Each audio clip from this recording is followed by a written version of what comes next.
જિલ્લા કલેક્ટર પ્રવીણ ચૌધરીના અધ્યક્ષસ્થાને આણંદના તારાપુર એપીએમસી ખાતે સ્વાતંત્ર્ય પર્વની હર્ષોલ્લાસભેર ઉજવણી કરાઈ।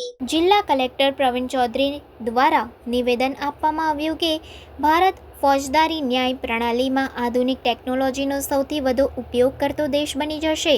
વિકસિત ગુજરાત 2047નું રોડમેપ દર્શાવતું સ્ટેટ વિઝન ડોક્યુમેન્ટ લોન્ચ કરનાર ગુજરાત સર્વપ્રથમ રાજ્ય બન્યું છે। વિકસિત ગુજરાત થકી વિકસિત ભારતના સંકલ્પને સાકાર કરવામાં આણંદ જિલ્લો અગ્રેસર બોરસદ, રાસ અને અડાસ જેવા સત્યાગ્રહ સહિત વિવિધ રીતે આઝાદીના સંગ્રામમાં મોટું યોગદાન આપ્યું છે।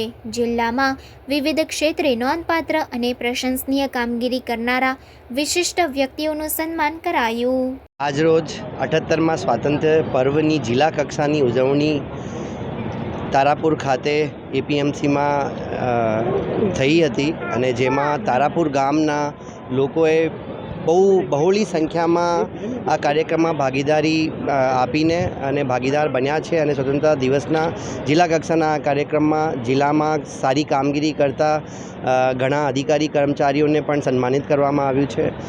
ખૂબ સુંદર કૃતિઓ જિલ્લાની ઘણી બધી શાળાઓના વિદ્યાર્થીનીઓ દ્વારા રજૂ કરવામાં આવી હતી। આખું દેશભક્તિનો જે અત્યારે માહોલ બનેલું છે અને છેલ્લા એક અઠવાડિયાથી આખા જિલ્લામાં હર ઘર તિરંગા ના અંતર્ગત જે તિરંગા યાત્રાઓ યોજવામાં આવી રહી છે, તો આણંદ જિલ્લાના તમામ લોકોએ ખૂબ સારી ભાગીદારી આપી છે। હું આણંદના તમામ લોકોને અને દેશના તમામ લોકોને 78મા સ્વાતંત્ર્ય પર્વની હાર્દિક શુભકામનાઓ પાઠવું છું।